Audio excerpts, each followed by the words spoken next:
How to use Credit Karma Money Spent account. First of all, open your web browser and go to the official Credit Karma website. Log in using a registered email and password. Once you are on the dashboard, look for the Money section and click on Spend. This is where you can learn about and access your Credit Karma Money Spent account.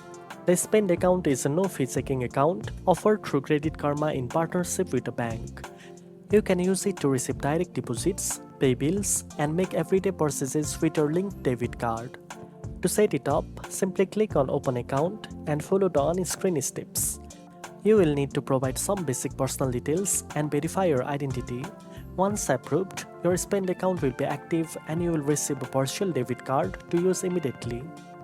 You can also request a physical debit card, which will be mailed to your address. The account allows you to transfer money, view your transaction history, and manage your funds all in one place right from the Credit Karma dashboard. Another feature is early payday.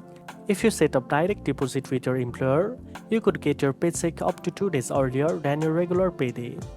Now you know how to use Credit Karma Money Spent account. If you found this video helpful, don't forget to like, share, and subscribe for more financial tips. Thanks for watching, and I'll see you in the next one.